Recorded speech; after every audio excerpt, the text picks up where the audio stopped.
This is The Other 51. I'm Brian, and this week, Michael Sharp and I talk about our careers as sports writers in the mid-2000s and what it's like to be former sports writers. It feels like we're back at our desks at the Press Sun-Bulletin on Vestal Parkway, except not at all, because we're not. So the glory days. The glory days. Well, it's great to be catching up with you. The glory days of the mid-2000s as a sports writer in Binghamton, New York. That was such a weird time. I know we've talked about this before we hit record, and we've been talking about it by text a little bit, but looking back at that time, so I was in Binghamton from 2004 to 2009, and then you were there. What was your time frame at the Central New York newspaper industry? Well, yeah. So I started at the Star-Gazette in Elmira up the road in 2000, and was there till December 2005. And then December 2005 joined you down there in Binghamton and was there until summer of 2010. And you were mainly the Senators, right? The hockey team. Yeah, so in both places, kind of the main beat was covering the minor league hockey team. So at Elmira, they had just gotten a pro hockey team there, the Elmira Jackals. So that was my main beat there in Elmira, and then came down to Binghamton to cover, you're right, the Binghamton Senators, which at the time were the top affiliate for Ottawa. Right, and if I'm remembering correctly, did you miss out on the Calder Cup by a year? I'm gonna bring this up later, but you're right. Yeah, the city had had hockey since the early '70s. Had never won a pro title. I was there for 5 years. Never made the playoffs, a couple last place finishes. The year I left, you know what happened.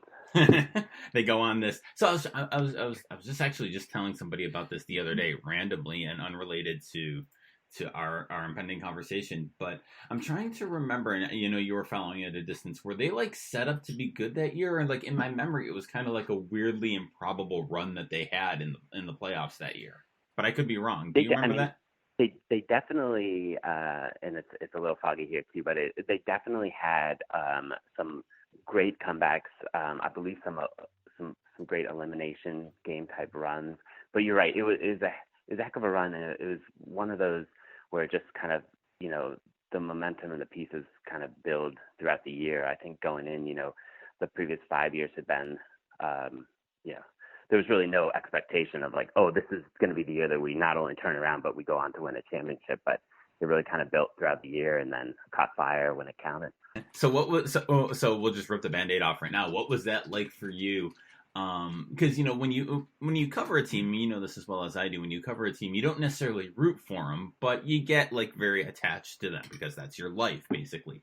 And obviously when a team does well, more people are reading you. It's kind of a bigger stage, you're around that. And so what was it like for you? You were back in Virginia at this time, watching this team that you covered through some dregs all of a sudden go on a run like that. You're right. I mean, you don't root for the team, but inevitably covering a team in the playoffs is so much fun. And, just really getting to focus on the matchup with the other team and seeing a series play out and, the extra coverage that comes with, covering a playoff team and getting on the road a little bit. It's just in the extra readership and exposure, it's a ton of fun. And, I unfortunately got to experience that a bunch in Elmira. But you're right. There was a small part of me that was wondering about my timing there. But then I think there are some superstitious people in Binghamton that would tell you that my leaving had everything to do with that time. It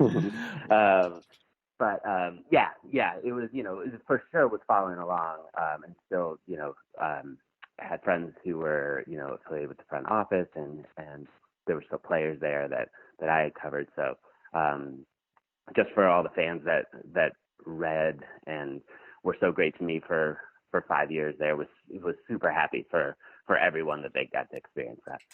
So kind of going back a little bit, how did you wind up in sports journalism to begin with? Yeah. So I grew up outside of DC and had pretty much wanted to be a sports writer since the third grade, but grew up reading the Washington Post religiously every day. My parents would give me a hard time because I never quite knew how to fold it back up correctly, the sports section. But they, and those were such great times for the sports section. Michael Wilbon had a regular column, Tony Kornheiser, Tom Boswell was still there, and is still there. But I was gonna say that was a murderer's row sports section. Yeah, it was really impressive journalism, and those were just the columnists. I mean, there were some great beat writers there as well, and so just grew up around that, and then kind of always had that was what I wanted to do. And then when I got to Cornell in my freshman year, I kind of said, I want to take my freshman first semester and just kind of get to know the place, make sure I'm not going to fail out, just get my feet underneath me, and then I'll join the paper my second semester freshman year. And that's what I ended up doing. And that was such a magical experience as well. And just some of the very, very best times of my life were there. And I think that really just drove home how much that was something that I wanted to do after college. I can remember just driving down to the paper and starting to laugh 2 blocks before I'd even gotten there, just thinking about, the great time ahead, and just continuing to laugh throughout the night. But, we worked so hard too. And I think, coming out of school, having done college newspaper, I felt like I could put up my level of preparedness for what the career that I was going into against anyone's. I just felt like, we've been doing this for 4 years.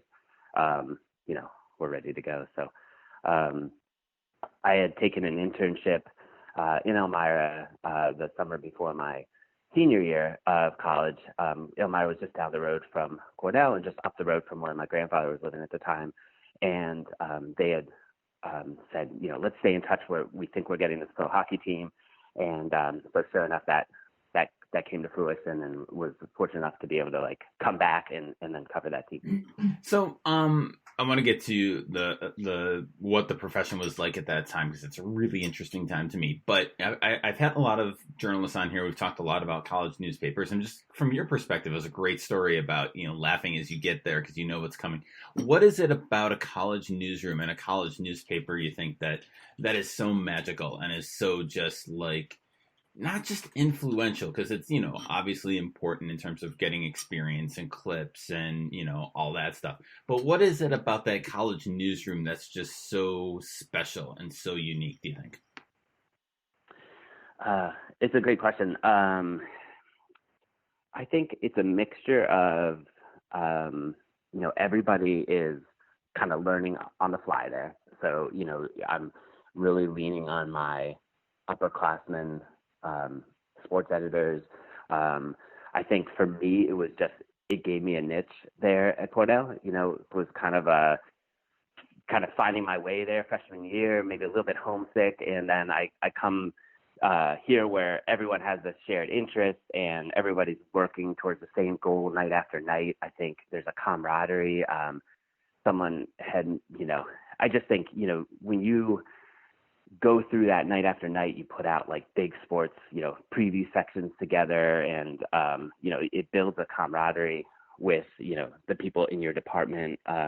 We had just we would throw Nerf balls around the newsroom. We'd play pranks on each other. Just a really good time. Everyone's essentially basically volunteering their time there, so want to make sure that everyone has a good time in addition to doing really good work. So you get to Elmira in 2000, and then 5 years later you're in Binghamton. Almost exactly the same kind of situation and time frame that I had. I was a year earlier than you both ways, but coming out of Olean and getting to Binghamton. And just thinking back on that time of newspaper, so starting 2004, 2005, and then for the second half of the 2000s, and I think back on that, and man, that was just, looking back, that was a weird time of newspapers, wasn't it? Because it was like this idea of we knew the internet was going to win. Like it was clear the internet was going to win, right? Like there was no way it was going to go the other way. But like you and I were still like, we were this last generation that kind of came up, and you said this in a text, and I'd love to hear your thoughts on it, as like we were newspaper people. Like we weren't journalists, we were newspaper people. And what's the difference, do you think, in that? I mean, I think, I was trying to think about it ahead of this call, and I think, one of the things was that for me, and right or wrong, is just sort of what I had in my head at the time, was that like to move up, you had to stay on like a newspaper track. You had to, whatever track that was. For me, it was starting small paper, working your way up to a bigger paper, and on and on and on. I just felt like you had to stay on the best way to do that, the way that people would take you seriously, would be to do that via newspapers. There was this sense that I felt in hindsight that like being a newspaper man and newspaper person, we thought of ourselves as newspaper men because we were idiots and young and didn't know about gender inclusivity at that point. But also this idea of like all those other people were just ephemeral. That was stupid. We were serious. We were real journalists. We were real newspapers, and that was like we were carrying on this tradition dating back to Grantland Rice and Red Smith, and all of this, and it was, and obviously in hindsight that looks really dated and stupid. But I remember feeling that. Like I remember like. You want to set yourself apart by writing these great newspaper stories and like dedicating yourself to your craft and being a newspaper person, and how wedded we were to that idea was just, in hindsight, like, what were we thinking? Yeah. And, I think they were the very, very last days when a majority of people in those smaller communities still got their news on their doorstep the next morning. Mm-hmm. There was the national news, your ESPN.coms, people were getting that the night before, but there was still an element of just the last days of really, the morning newspaper having some surprises for people, I guess is one way to put it. And it was an interesting time. I was thinking about how those first days of really newspaper websites and the kind of the push and pull of, like, for example, a breaking news story. And, the direction was, get it up there, even though once you put it up there, online, maybe a handful of people saw it because no one was really going to the website at that time. And so you felt you were kind of tipping your hand a little bit, but there was really no other way to build a following online. Just keep putting stuff up there and keep growing that readership. But early on, I always felt kind of like, well, we're going to put it up there. It's going to be on TV at 6:00. And by the time, it's in the paper the next morning, it's going to be old news. Right. So it was just an interesting dynamic there as we kind of built a following online. Yeah. It was that very real thing. We don't want to scoop ourselves was the idea, right? Yeah. You don't want to put it online at like 7:00 when you learn, Jason Spetz is going to be out 3 weeks with a knee injury or something like that. Because then TV is going to get it, and then you're going to scoop yourself in the paper. And that, again, like when I tell my students that now in 2020, they look at me like I'm insane. Because it's changed so much. But that was really how our editors thought, and we kind of internalized that in a way as well. It was like you wanted the scoop in the morning paper. Like I'm writing some stuff on that.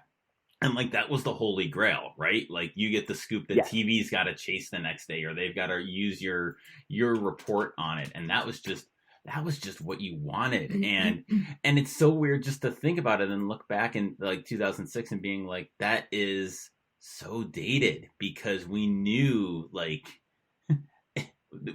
track that news was going on, and it wasn't print. Yeah. I mean, it's interesting also to play through the many different things that we, experimented with in regards to an online site. The blogs, the video, the chats with fans. It was, there were interesting times because it was really just sort of like, trying out the many different ways you kind of build a following and get people to go online. It's having a interesting conversation with someone I work with now who does kind of user experience work for online. And another interesting thought is how the approach to online has kind of changed. I remember back then it was kind of like, well, the newspapers is very limited space where, Mm-hmm. you know, you only get, 16 column inches or whatever to tell your story. But online, like, let's throw all the photos that we couldn't fit into the paper up there. Let's throw the transcript up there. Let's throw 5 different, blog entries up there. And it was just sort of like this, like, unlimited trove of, like, content that you could put there. Now, certainly, we've seen in the 20 years since a much more, like, strategic approach to, what do readers really want? What are they really going to engage with, that sort of thing. But I remember back then it was like, oh, great, there's no word count, there's no inch count when you're talking online. And the two of us, we both thrived in a no inch count environment. I mean, thrived. So and so I'm also interested because we both, it was about the same time, you stayed a year after I did, that we both left being a sports writer, and I wanted to talk a little bit about that as well. And I've told my story on here, and it'll come up again. But so, how did you decide that you said, this is a job you had wanted since you were reading the Post as a kid? Mm-hmm. How did you come to that decision that you were going to leave? Because you left and you didn't leave for a sports writing job. You left the industry when you left Binghamton. So what was that like? How did you come to that? I mean, if I'm being honest, I think that it was a decision that was, I was 10 years into my career. It was probably 10 years coming. I think there was always sort of a push-pull between, man, I love this job, and man, this job really requires, all your nights and weekends and holidays. And, Binghamton every year had a New Year's Eve game and a December 26th game. And, I think it was maybe I never quite loved fully the kind of the trade-offs that it required. And then once the rise of online, it just was that much more of a commitment. Anytime news broke, you need to be on your, phone or computer, tweeting about it, blogging about it. And so I think in that respect, that became tough. But I think more so is just sort of kind of reading the tea leaves of what, that was 10 years in, and what the future held. And just kind of thinking that maybe I gave it a great shot, and I had, the time of my life, and a total blast, and got a chance to live out a dream. But, what is really the future of this industry, and, what does my future look like, and, how much further am I going to go, and, how many opportunities are there out there at this point? And I think, there were some personal reasons as well. I always kind of wanted to get back closer to my family down outside of DC. So that played into it as well. So I think it was a lot. I think just kind of thinking that kind of a little unsure about what exactly the future of the industry and my own future held, as well as maybe just looking for a little bit more at that time, 10 years in, maybe looking for a little bit more of a work-life balance than at that point that I was getting. Yeah. And it's funny. This is going to be the ultimate name drop, and I apologize for how shameless it sounds. But Woj spoke to my sports writing class yesterday via Zoom, Adrian Wojnarowski, and he said, he was telling stories that, like, in the summer he doesn't go swimming, he doesn't go in the ocean. He got a Peloton instead of going for bike rides because he doesn't feel like he can be away from his phone even for that amount of time in case something happens and he's got to tweet it, or he's got to, kind of report on a story, which is, I think a good reality check for people and for students to hear that. And Woj said something really powerful. He said that if you can imagine yourself doing anything else, do that. Because this is such a tough business. It's such a competitive business. And then, like you said, it's this all-encompassing business. And it was funny, looking back, and I've said this to you several times offline, and in a way it inflates our own skill and ego and our own career paths, I think, maybe a little bit, but I'm going to go with it because why not? This idea that we were 3 to 5 years too early in some ways. Like we were like that's what's so interesting I think about like our generation of journalists, or now early 40s. God, we're old, but early 40s of this like that print path that you were talking about earlier. And I think we both kind of saw, like, you start at the small town paper, you kick ass there, then you go to the medium sized city and you do well there, and then you move up to the next jing, and you like that kind of progression that was very much like baseball, right? You start at single A, and then you go to double A, triple A, onto the big leagues, and da da da da da. That dried out, I think, by the time the mid to late 2000s hit, and certainly, it was the internet, but it was also right around the time of the economic crash of the 2009 economic recession, and so I think that had obviously a huge part in that. But that path started to dry up, but the online path hadn't opened up yet. So you get, I think of my former student and intern Tyler Dunn, who's mind-bendingly amazing at what he does at Bleacher Report, but that path hadn't opened up and wasn't viable yet, or didn't, I should say, it didn't feel viable, did it, to go to an online-only place in 2008, 2009? That still felt like you were like joining a startup in a basement somewhere. Yeah. First of all, you talk about your all-time drop-off in guests from one day to the other.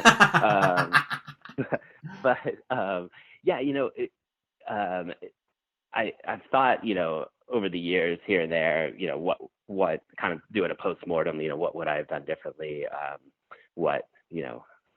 et cetera. And when it was the first or second year that I was at Elmira, and I think I had, a friend called, and there was an opportunity to apply for a sports clerk position at a bigger metropolitan paper. And, it raised a question that I think was at that time big, and that was, do you take a foot in the door but a lesser position at a bigger paper, or do you kind of cut your teeth on a full-time day-to-day beat at a smaller paper? And there was a variety of reasons I didn't end up pursuing that, but in many ways, Elmira was just a great paper to gain experience across the board.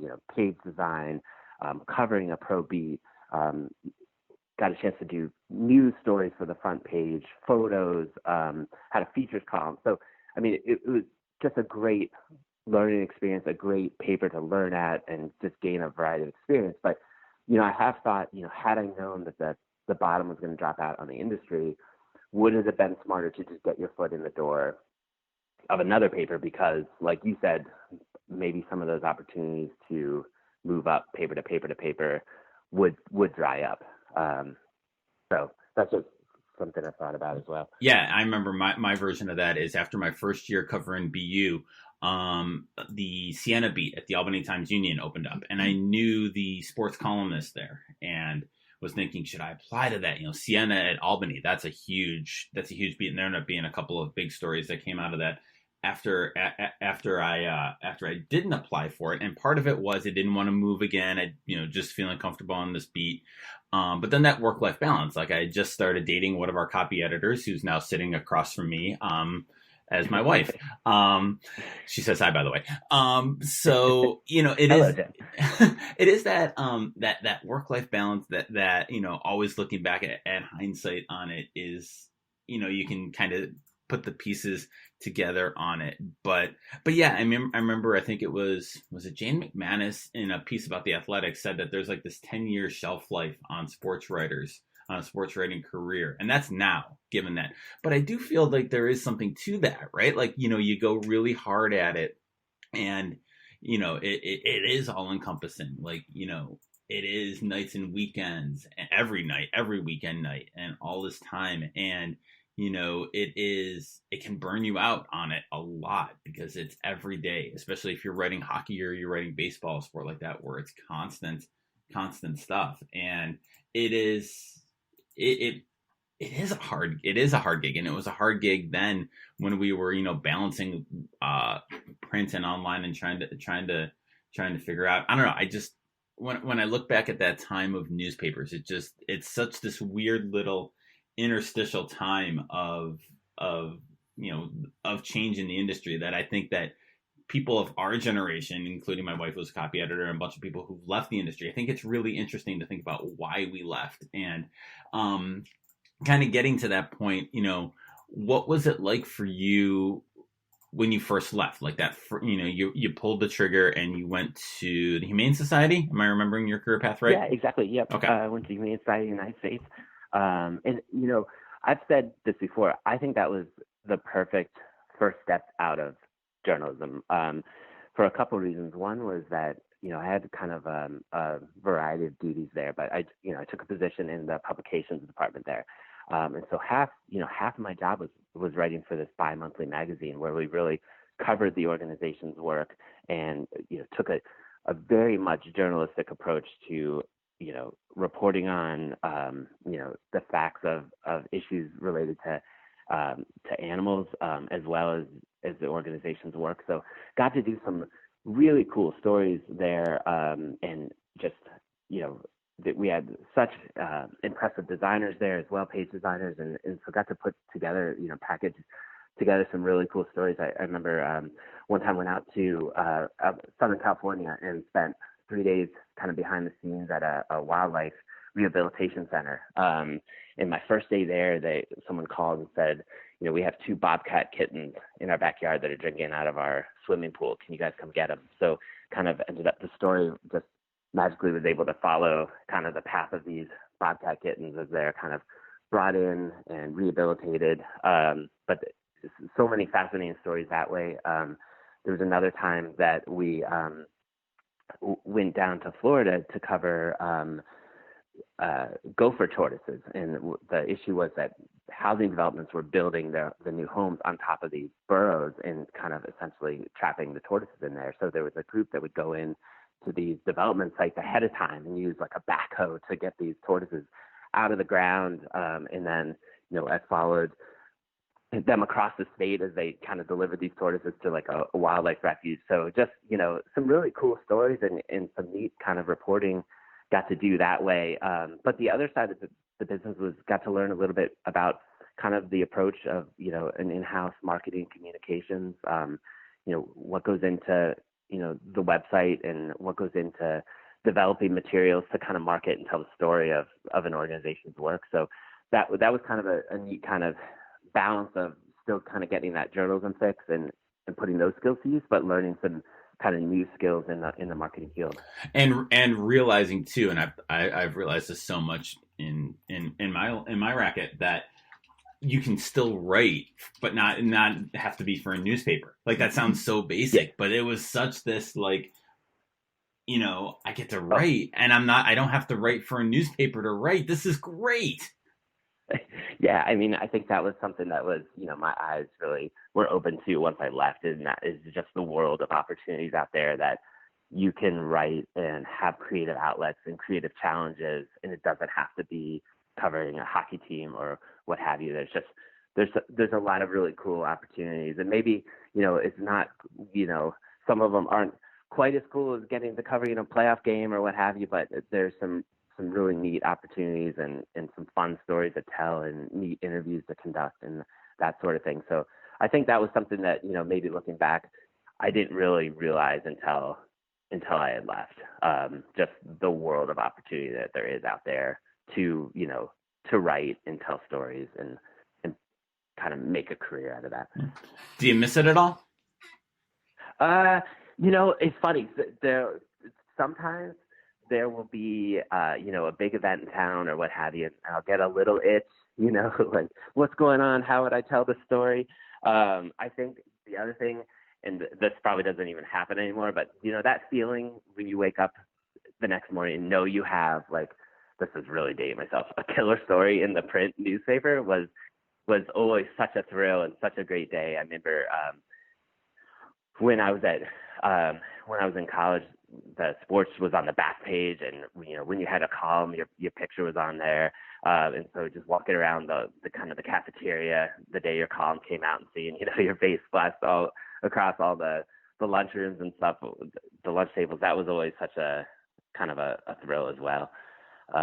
So there's little things here and there, but I know we've talked about this now. I have a 3-year-old and a another on the way, and I have all the respect in the world for sports reporters who are able to juggle the demands of a beat and the demands of parenthood, because I've thought before, how would I have ever done both of these at the same time? So my hands are certainly full right now. It's funny. Like, do I miss it? Like you said, there are times like in March when all the decisions were starting to be made for during coronavirus, and like they were announcing what's going to happen at SUNY schools and when they're going to reopen and stuff like that. And it felt like I was reporting it. Like I'd hear something and I tweet it out, or I'd share it with students or something like that. And like our late great boss Charlie Jaworski used to call it the chase, and that was always fun. And that's still fun when you get a little taste of that. And like my wife and I will like track down some information on something and be like, oh, we're good at this. Like this is what we do. But I still got it. But I really like it's 6:00 and like, oh, I can watch a movie with my family and not have to worry about that. Or I can make, or 2 weekends from now, I can make plans with friends. Yes, I can. So that is the trade-off I like. So what are you up to now? What's your job like now? Oh yeah, of course. So now working at a communications firm here in Alexandria,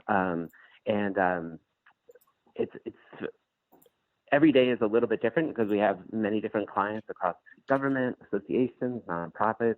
But some of the really meaningful work that we're going to do is we do some work with the VA, helping to tell the stories of veterans who have faced mental health challenges. Providing a platform for other veterans who may be facing similar challenges to realize that they're not alone in what they're facing. So that's been some of the most powerful stories, and some of the stories that they share are just unbelievable. Another thing that we're doing right now is supporting the 2020 census. So I'm helping to produce some of the web copy there for the 2020 census site, as well as some of the other creative materials for that. So that's been really cool to be a part of. To all your listeners out there, make sure you've taken your 2020 census. Gotta plug that. But every day is kind of a different challenge, and gotten to do all sorts of different types of writing, whether it's writing for blogs, websites, speeches. So every day kind of brings a different challenge, and I really enjoyed it. So I ask everybody I have on the podcast this. So I'll ask you, what's the best thing that you've read lately? Oh, one of the books I've been reading that I've been loving is called The Stranger in the Woods.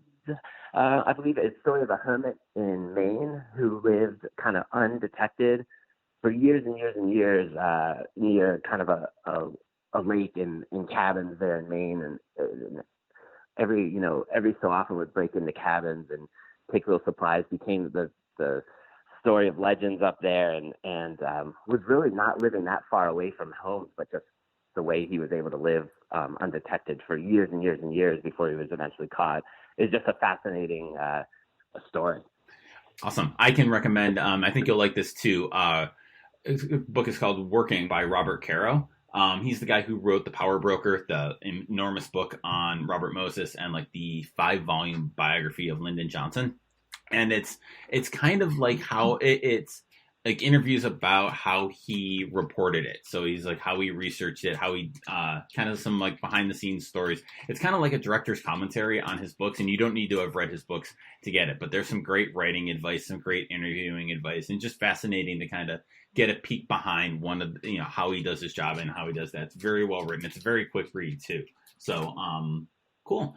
Who wrote your book, Stranger in the Woods? Oh, well, I was going to tell you, next up on my list is The Fifth Risk from Michael Lewis. That's excellent. Yes. But that one is by Michael Finkel, Stranger in the Woods. Yeah. Brian, you mentioned kind of writing advice. I was thinking, one other thing that I wanted to mention to you, kind of looking back on, what would I have done differently, or how would I have approached, sports writing differently, was when we were there, kind of when you're in your early to mid 20s, I was so focused on reading like everything that I could get my hands on, the national columnists, the Gary Smiths of the world, and just looking at, the many different ways you could tell your story, and actually the process of writing and really finding your voice, which I thought was like it's obviously hugely important at that time to do and really kind of establish your voice as a writer and a reporter. But I've been thinking since then of the types of sports reporters that I kind of follow regularly, and I think, had I to do it over again, one thing that I may have looked to put more time into, and it sounds excuse me, so obvious now to say, but really becoming an expert at the game. Yes. Finding someone to read, to review game film with, finding extra time to pick the brains of former players. I've found now that the people that can report with a little bit of a scout's eye is so helpful and meaningful. And we have a guy down here for ESPN.com, John Keim, who covers the Redskins, who I think does an awesome job at that. And so that would just be something. And I think the rise of online and the online platform has given, newspapers and other platforms the ability to take deeper dives into particular plays or why offenses work better, and, do that with visuals and copy.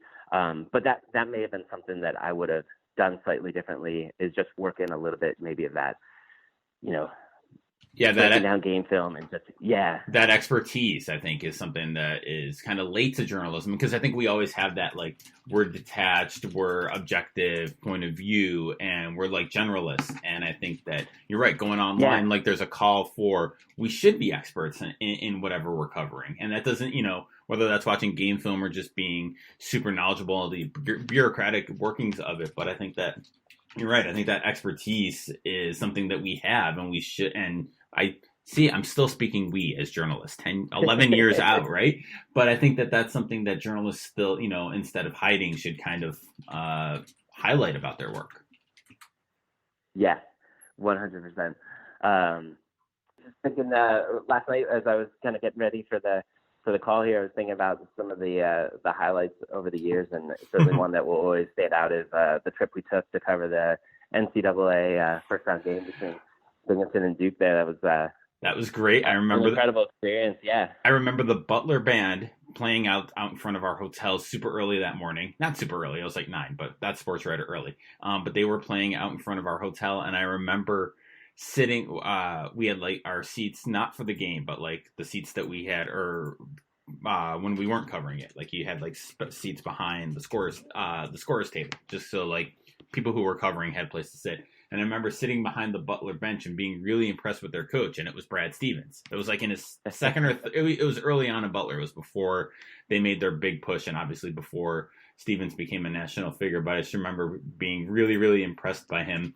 And that was a fun trip. That was a super fun trip. And talk about a late night. We had the 10:30 game that night. And I mean, well, not that we could excelled under those deadlines, but I remember that was the night, talking about blank checks. That was the night our slot told us, "Don't worry about inch count, just write." Okay. Little known fact about that trip: you were the one that introduced me to Chick-fil-A on that trip. I did. Chick-fil-A sandwich. Yeah. Oh, you're welcome. I remember thinking, wait, you just put a pickle on a chicken sandwich? That's it? That's what the big deal is about? That's it. And yeah, it was amazing. That's just funny because you grew up in Virginia. Yes. Northern Virginia. That's fair. So, all right, Mike. This has been fantastic. Thanks so much. I appreciate it, man. Yeah, pleasure catching up with you, Brian. Thanks for having me on.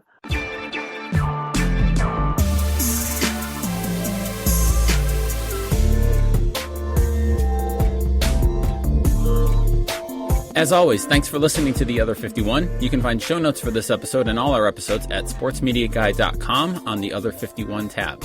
You can subscribe to the show wherever you get your podcasts. I can highly recommend Overcast for this. Our theme music is by Ellie Moritz.